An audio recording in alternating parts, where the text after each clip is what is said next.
everybody, welcome to Garden Time with Belle. It is early February, and that means it is really cold outside. It is still winter where I live here in mid-Missouri. I happen to garden in a zone 6. For those of you that are new to my channel, thank you so much for coming along today. It is the perfect time of year to think about what we want to do well in this new season of 2025. And so today I thought I'd share with you the top 8 beginner gardening mistakes to avoid. Before we get into my list, and I actually today have my notes on a clipboard here because I have so much good information to share and so much what I hope will be encouragement for you all. But before we get into it, I want to encourage everybody to please like and subscribe so I can continue to grow my channel and bring more garden adventures to other gardeners like you. What I hope my 8 tips will do today is to encourage you all to not be afraid to make mistakes. Every year we make mistakes in the garden. That's how we continue to learn. I happen to believe that gardening is much more of an art than a science. There are so many variables in nature that impact how things do each year in our garden. So come along with me today as I hopefully will give you some inspiration on things you might want to avoid, especially beginning gardeners, and then things that you can be doing to enhance your success in the garden. Okay, so first thing on the list I want to share with you, the first gardening mistake you want to avoid is not making a plan. It is early February. It's winter here where I garden. We won't be doing a lot of gardening outside until next month. And so it's really important to take some time right now to be thinking about a plan.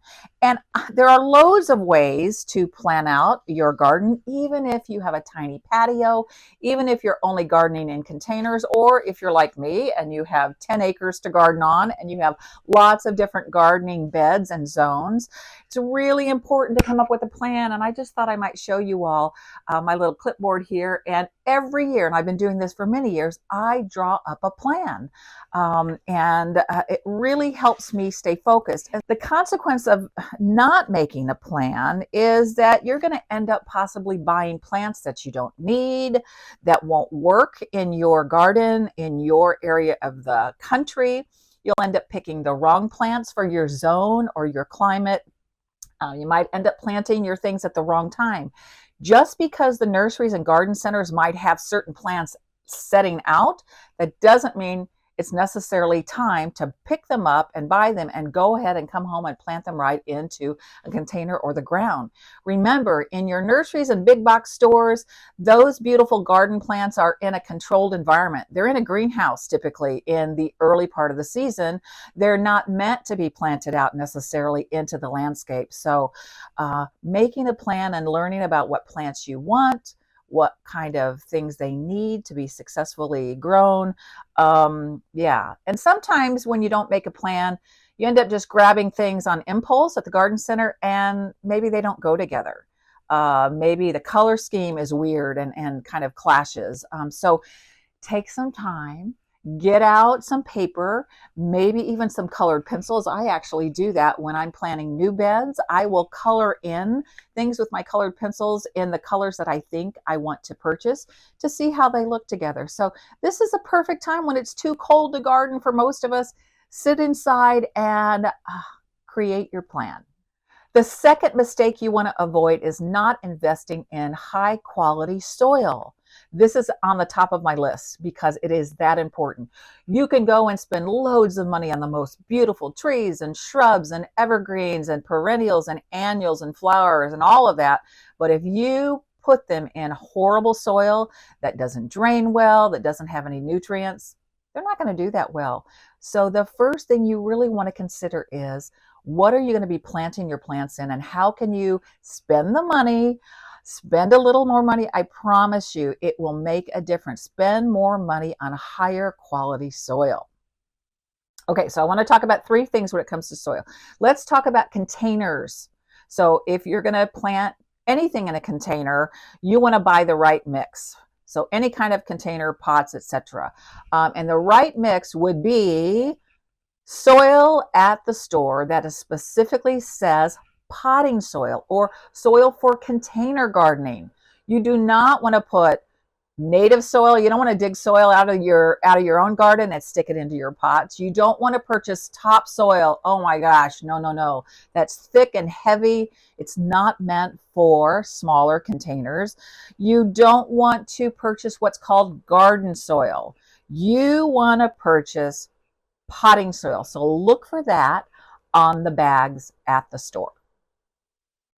So for those of you who are gardening in raised beds, congratulations. I think raised beds are the absolute best way to go, especially if you're growing veggie crops, cut flowers. Oh, raised beds are wonderful because you create and control what soil your beautiful vegetables, herbs, and flowers can grow in. And so let's say you're just starting raised beds, you're starting from scratch. You got to fill up those boxes and those raised beds, and you want to use a high quality raised bed soil mix. You can buy soil mixes that are specifically made for raised beds, and you can also make your own. It's a simple Google search. If you want to create your own raised bed mix, it's basically 3 ingredients. It's peat moss, it is compost, and it is vermiculite. Light, fluffy, but full of nutrition for your plants is what you want to get. But if you don't want to bother mixing your own, then certainly at any of your big box stores, at any of your wonderful landscaping companies in your town or nurseries, most of them actually sell a nice high quality raised bed mix. And last but not least, let's talk about soil for the landscape. So let's say you are gardening in the ground. I have a lot of landscape beds around my house, on the perimeter of my house, and so they're in the ground. It would be really important for you to amend that soil every year. So what do I mean by amend? I mean just simply top dressing all of those beds with well-rotted manure or a really high quality compost. I make my own compost.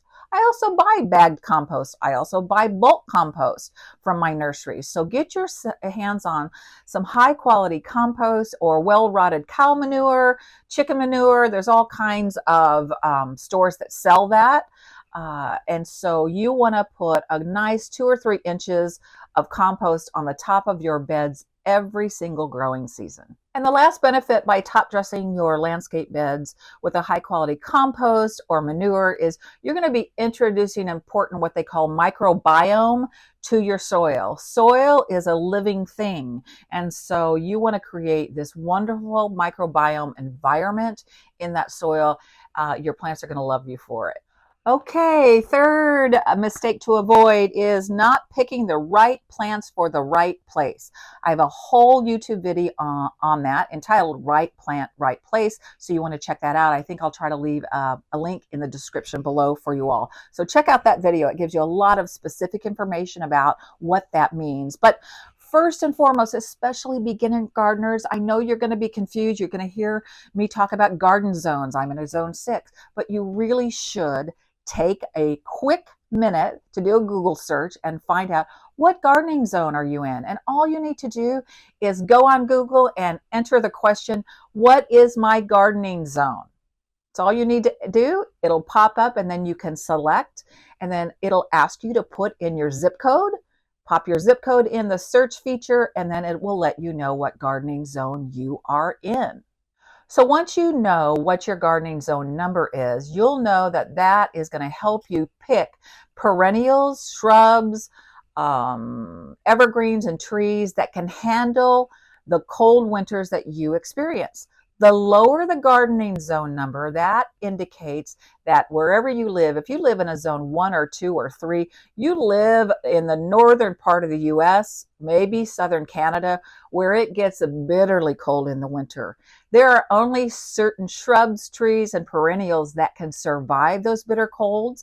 And so you'll know that because it'll list on the plant tag what zone that can survive in, that perennial. What zone can your particular plant get really cold in throughout the winter and come back and survive it and come back in the spring. So really important, learn what your garden zones are. That will make a huge difference in the success of your gardening.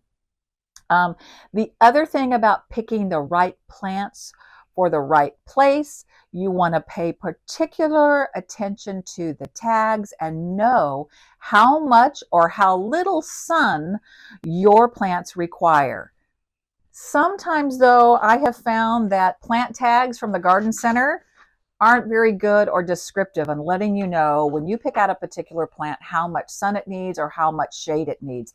So again, I'm going to encourage you to go online, do a quick Google search, put in the name of the plant, the species, the variety, and you will have within seconds information on there about what are the light requirements for your particular plant. The descriptions, though, can be a little tricky, so I'm going to put on the screen for you all the different estimates on how many hours of sun related to description. So let me go through this. I've got my notes here. So if you pick a plant and the plant tag says full sun, that indicates that that plant needs a minimum of 6 hours of direct sunlight during the daytime. 6 hours plus. Very important. If the plant tag says part sun means that plant's going to require 4 to 6 hours of direct sun a day. Part shade, that means that particular plant is going to require 4 to 5 hours of sun. Usually the best sun for a part shade plant is morning sun. Morning sun is not nearly as intense. The morning time is not as hot as late afternoon sun can be. So best to get 4 to 5 hours of sun and have that, maybe if you can, be morning sun. Or maybe you position that plant where it gets morning sun, but you've got a big tree nearby that's going to provide it a nice afternoon shade. And last but not least, if your plant tag says shade, that is meaning that plant cannot take more than 4 hours of sun a day. So less than 4 hours of direct sun a day, that's considered a shade plant. And oh, by the way, there are very few plants, trees, and shrubs that truly can handle like complete shade all day. Really heavy shade. There aren't very many plants actually out there that you'll ever grow that really need dark shade most of the day. So yeah. The other thing you want to keep in mind is once you've determined from the tag, or if you have to do a Google search, how much shade or how much sun your plant requires, you also want to keep in mind where you're placing those plants, because let's say you choose a plant that says a part sun, but you plant that plant up against your house. And let's say you have a brick house, a stone house, a stucco home. That radiant heat off the walls of that house, shed, greenhouse, whatever, if you're planting things up near structures, just be thinking about what that structure is made of. And if it's made of something like that, it's going to hold heat and bounce that heat off on your tender plants. And so some of your plants might not be able to handle being that close to a structure. So how are you going to know how much sunlight different parts of your garden receive? You need to pay attention. You need to start studying your yard. And one of the easiest ways I found to figure out how much sun different parts of my yard get is I'll go out at breakfast time and take pictures with my phone of certain garden beds.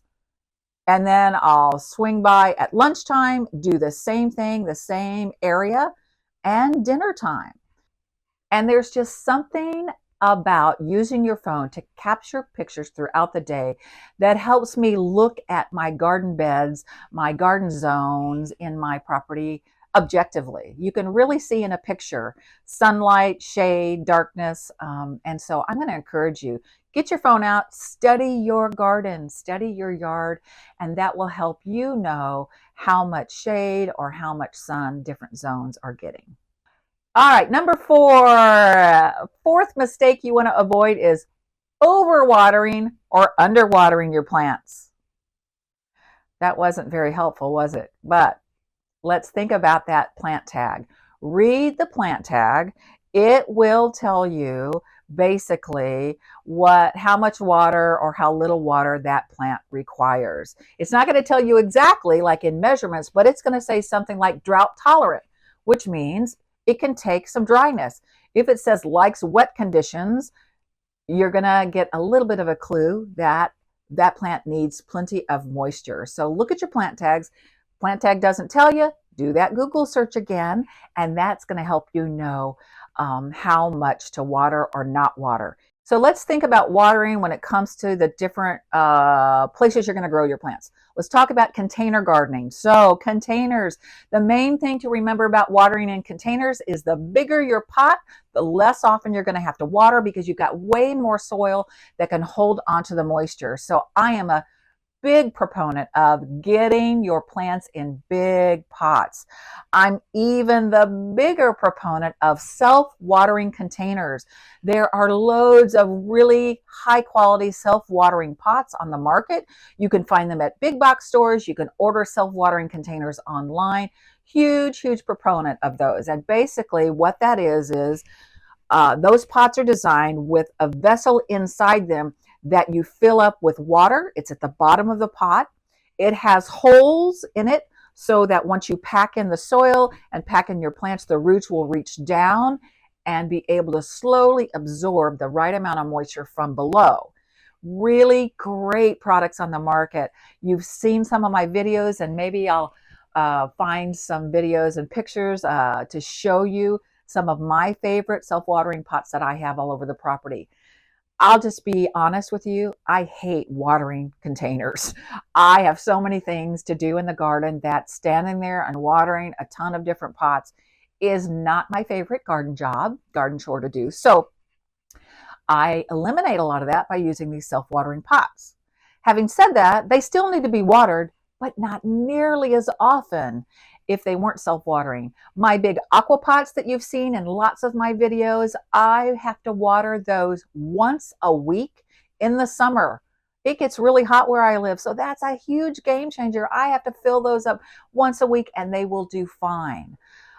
In the spring and the fall, I might only have to fill those up every 2 to 3 weeks. So that's a big game changer. So check out self-watering containers to save yourself the hassle for sure. Investing in self-watering containers, you might also want to invest in, remember we talked about soil earlier, soil for containers. If you are growing something that isn't edible, like flowers, unless they're edible flowers, but most flowers are tropicals, you could invest in the soil that has the little beads in it that hold and retain moisture. It'll say that on the package. The other thing to think about too is what's the vessel you're going to plant those plants in? What kind of containers? Some containers like ceramic and thick-walled concrete and the high resin plastic containers, they hold moisture better than clay pots and certainly better than the cocoa coir pots. You've seen those. I think I'll try to put a picture of what I'm talking about on the screen. Clay pots are great because, I've got a clay pot right here. They're great because a lot of oxygen can go in and out through that pot. However, they dry out fast. So just know that. And the cocoa coir liners that you put in the hanging baskets, they're beautiful. And I'm going to actually use a couple of those this year on my back porch. But know that they dry out really fast. So you're going to have to water those more frequently. All right, let's talk about watering mistakes in the landscape. So not containers, but planting in the ground, planting in raised beds. I am going to encourage you, if you really do have bigger beds that you want to manage, consider drip irrigation. I've shared loads of videos on drip irrigation that I use in my property. It was a game changer. I would say of the top 5 things I've done in the last 5 to 10 years of gardening, installing drip irrigation in all of my raised beds and all of my beds around the house, my landscape beds where I have shrubs and perennials and annual flowers. Total game changer. Oh my goodness. They're on a timer system. They water from below. They don't splash water all over your foliage. Drip irrigation is amazing, and it's really not that expensive to get started.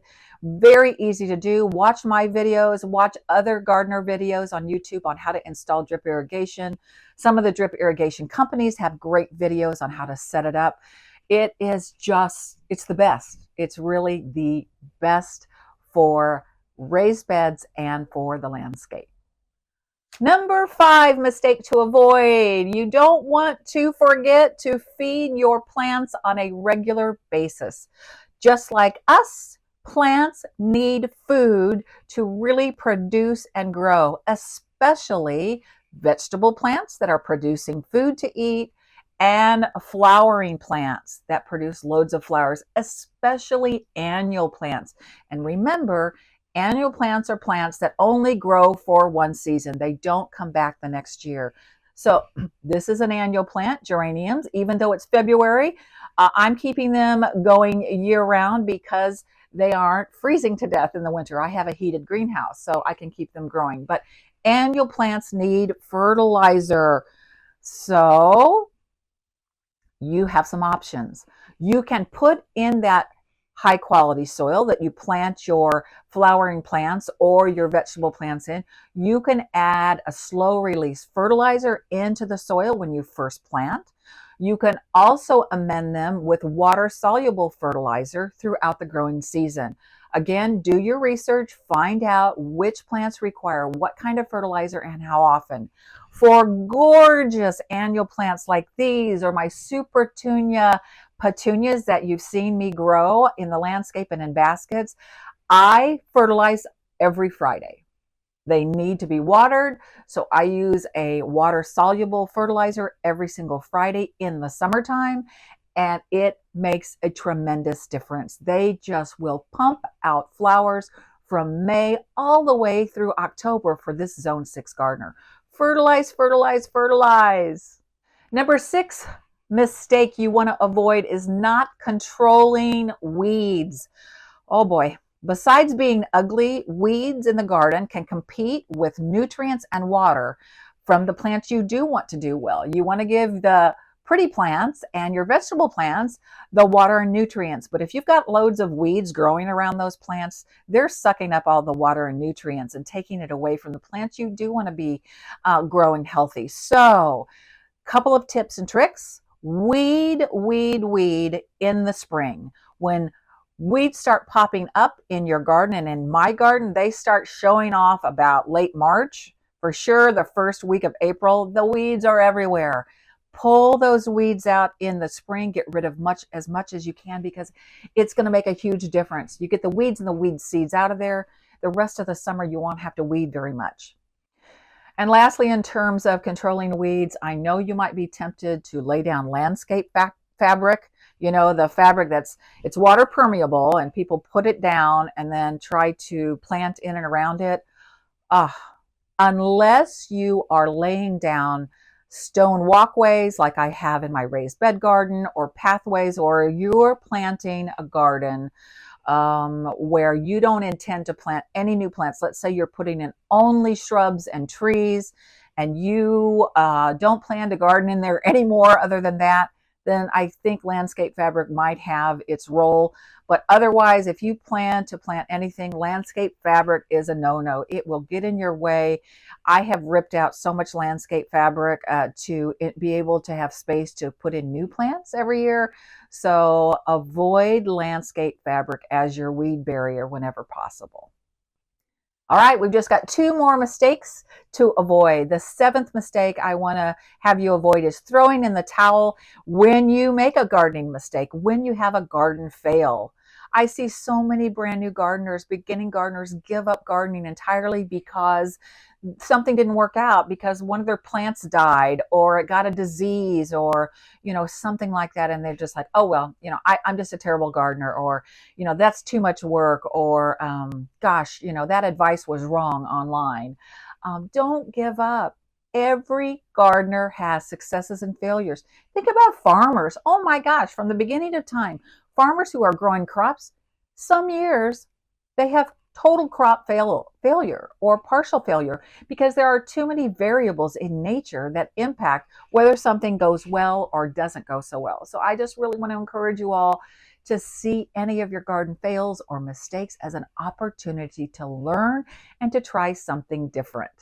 We're down to our final mistake to avoid, and number 8 is not taking advantage of the enormous amount of support, tips, tricks, and information on gardening that is available in 2025.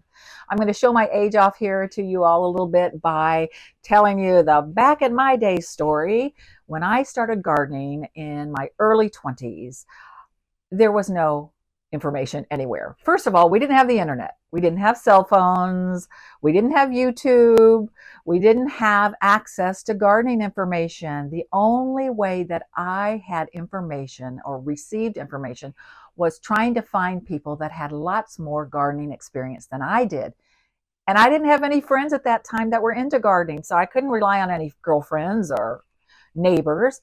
But I did have a mother-in-law and a mom who had some experience gardening. So I went to those people and got some help. And I went to my local public library and checked out books on gardening. Now you have loads of places to go for gardening advice and gardening information. You have the internet. Oh my gosh. Now, having said that, not everything on the internet is valuable or based in science. So beware of some of the stuff you'll see on the internet. I'm thinking TikTok especially. They have all kinds of crazy TikTok videos on gardening, and a lot of it is rubbish. You have YouTube, like Garden Time with Belle. There are loads of amazing YouTubers out there sharing free information with you all. So take advantage of that. There are wonderful apps out there for your phone, apps that identify plants. You can take a picture of it. It'll tell you what the plant is. It will tell you what that plant needs to grow healthy. There are apps that will look at insects and pests and diseases on your plants and give you tips and tricks on how to remedy plant problems. I can't encourage you enough to source your local extension office. Most states have state universities that run local extension offices that have a plethora of reliable gardening information free of charge.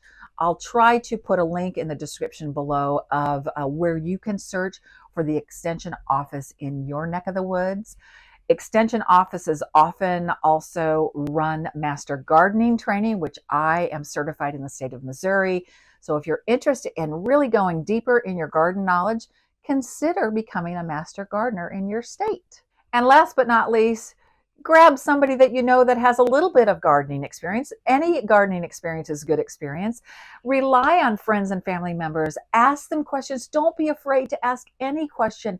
I can tell you with a surety that gardeners like me and many of my friends who love gardening, there's nothing that gives us more pleasure than talking about plants, talking about gardening, sharing our successes and fails and mistakes with other gardeners and learning from each other. So don't hesitate to reach out to somebody that has a little bit more experience than you might have. Don't be afraid to ask questions. Well, I hope you enjoyed today's video. I sure enjoyed sharing with you all some mistakes to try to avoid. This is the perfect time of year, as I said, to be thinking about what you want to do and not do in 2025. I really appreciate you hanging out with me today. I know there are loads more of mistakes to avoid, but I can't make a video that are hours long. Nobody's going to watch that, including me. And I really want to ask all of you that have watched the video to share your own tips for what mistakes you've maybe made that you would encourage others to avoid in gardening. Put those great ideas in the comments below. So until next time, I wish you all happy gardening.